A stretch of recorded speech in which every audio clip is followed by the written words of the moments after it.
everyone, welcome back to my channel. I am Britt, and if you haven't subscribed yet, you probably should, because I talk about geeky things, and today we're getting geeky about acting as we do another episode of Acting 101. Hi, I am your teacher, Britt, your free acting teacher, Britt. We're still kind of in this place of kind of learning the basics and not getting into like real acting things, which I'm hoping to get some actor friends to kind of help me with.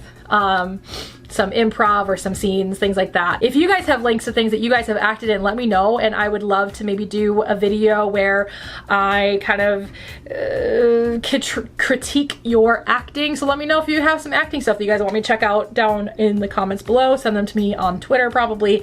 It's where I can check my DMs most effectively because I'm terrible at every other social media platform. But yeah, so today I thought it'd be fun to talk about the different styles of theaters out there.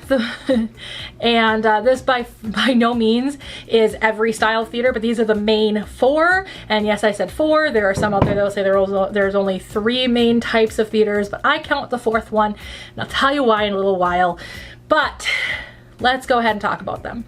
So the first one, which is probably the most common and the one that people probably have heard of or seen and maybe just not know the name of, and that is the Proscenium Theater. So if you remember back to high school, or if you are in high school and your theater, probably a Proscenium Theater.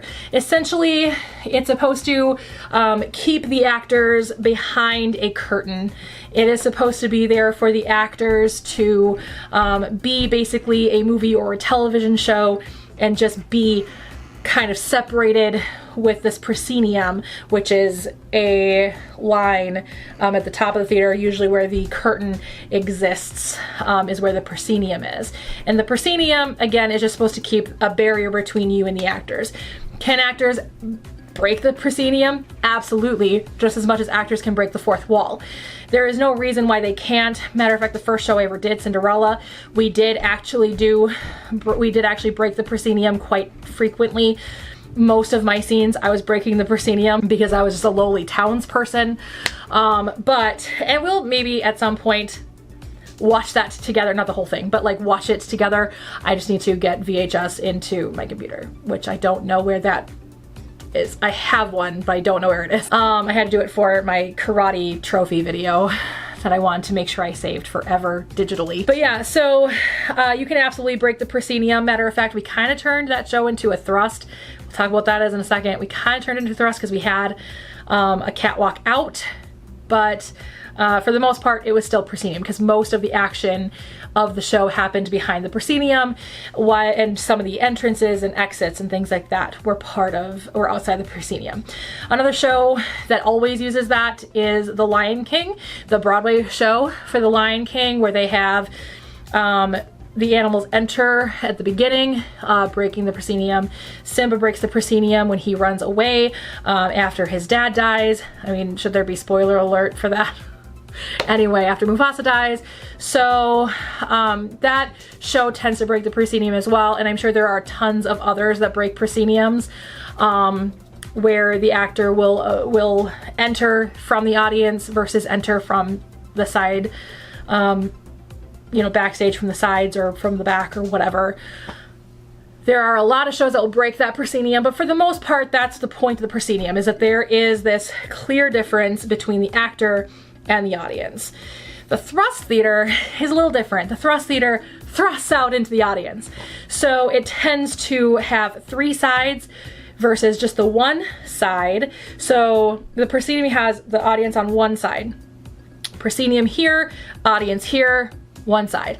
The thrust has three different sides, so front and each side. Now, I don't think I've ever actually been to a proper thrust theater personally. I'm trying to remember if the first time I saw View from a Bridge was at a thrust. Can't remember if that was proscenium or thrust. It might have been a thrust theater. But if that is that would be the only one that I've ever seen.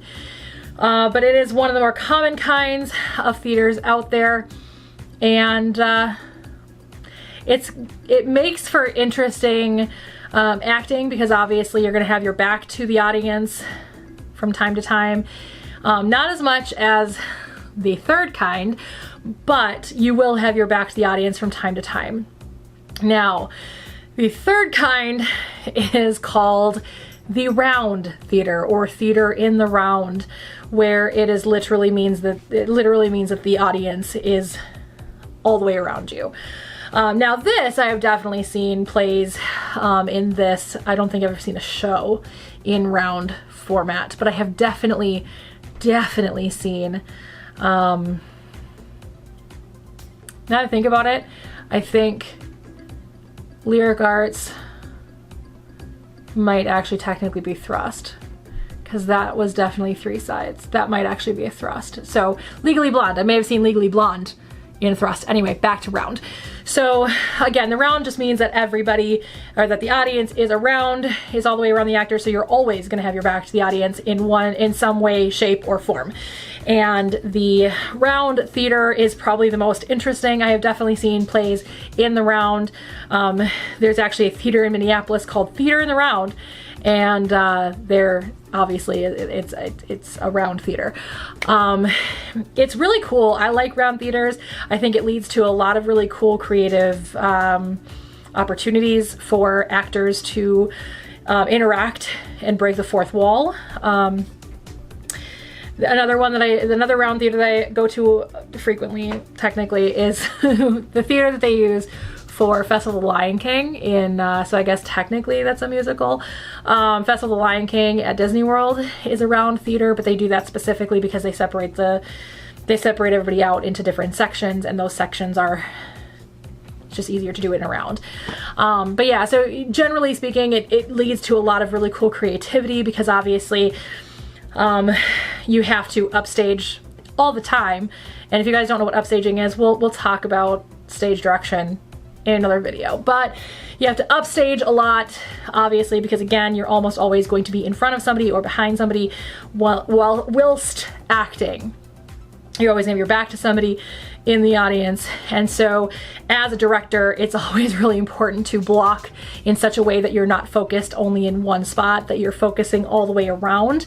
Or you sometimes they will close a certain section off so that they can have more set design. But that's the other thing too, is very limited set design, clearly. No walls, unless you close a certain portion of the audience down, but then it doesn't become a round, then it's technically a thrust. But yeah, so then there's theater in the round, or round theaters. Then, my friends, there is the black box theater. So a lot of people don't necessarily count the black box theater, because I don't know why not, but the black box theater is probably my favorite type of theater design. Like I said, there are, I'm sure, more nowadays, but when I was studying theater, which was 15 years ago, before I moved to St. Cloud and studied film instead of theater, these were the 4 that were talked about the most. There are obviously other types, I'm sure, around the world. We're talking about European-based, since obviously that is what heavily influenced theater here in the United States, is European, specifically English theater. So the black box theater is literally that. It's a black box. You walk into this room and it is just, everything is black. The floor is black, the walls are all black, the ceiling is all theater lights and stuff, but if you look past all of that, it's all black. It's literally a black box. And what I love about black box theaters is that there is so much versatility. You can make it round, you can make it a thrust, you can make it a proscenium. One of my favorite things, and actually I had done a set design, a theoretical set design. It was not actually a set design that I was going to do, but I took a scene design class, a set design class, in my freshman year of college when I was studying theater. And there was this play that I had done my senior year of high school called Solid Gold Cadillac, and we had to do different set designs for kind of the different styles of theater out there, because obviously you have to do set design differently for different styles. Proscenium, you can have the most set design, because obviously, again, you don't have to worry about the sides or the back, you just have all the audience right in front of you, and so you can do a lot right there. But my favorite design that I did was the one I did for the black box theater, which meant that the audience was just intertwined within the actors, and I just thought that that was super cool. Obviously there would be places where people would have to look back a little bit in that particular design. But again, you have so much freedom with the black box. You can do some really creative things with the set design and with the audience design. You can design the audience, and it's fantastic. I really like the black box. It is my favorite form of theater, honestly, my favorite like style of theater. I have done so much with black box because Bemidji put a focus on their black box, and so did St. Cloud. And while I didn't study theater in St. Cloud State at St. Cloud State University, I did at least very much still participate in going to see plays in the black box, but I was also in a couple of plays in the black box. And I just really love it. I really love, it feels like it's more connected. It almost feels just more intimate, because I think in a big proscenium theater, it feels like you're putting on a show. It feels like you're putting on a play. And while that's great, and there is definitely a place for it, I really like feeling connected to the audience, and you really can't feel connected to the audience without laughter, and I'm not a comedian, so it's really hard. So I really like feeling connected by being in a black box. And you can do some really cool things with design of a black box, and I've seen some really cool things. I've seen All My Sons in a black box. I have seen Bacchano, I think that's it. It's a old Greek play that they did, and they did like silks in it. It was so cool. It was in St. Cloud. A matter of fact, fun story about that some other time maybe, but it involves the Scottish play and somebody saying the name of the Scottish play and then being the worst performance that they ever had to put on. So I made a believer out of a skeptic of that curse. Don't say the name of the Scottish play. If you need to know what the Scottish play is and you are not familiar with it, you don't know a lot about theater. But that's okay, not a problem with that. But Google it if you're curious about the Scottish play. Anyway, you don't say the name of the Scottish play. It is a curse. Kind of like saying good luck to an actor is also a curse. But anyway, so there you guys have it. My weird rambly video about different styles of theater, different layouts of how theaters are laid out. And honestly, proscenium, even though that's my biggest, like the most experience I've had doing theater is with a proscenium.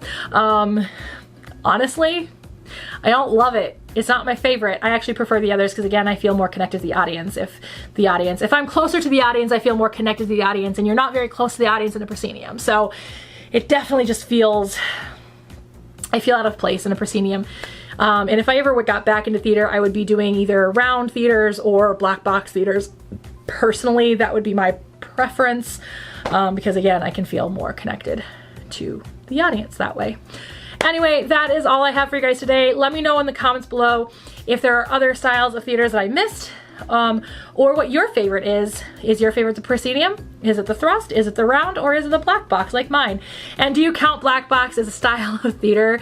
Because a lot of people don't count that, but I do. I like it. Anyway, that's all I've got for you guys today. Hope you guys enjoyed this video, and I'll see you all next time. Bye!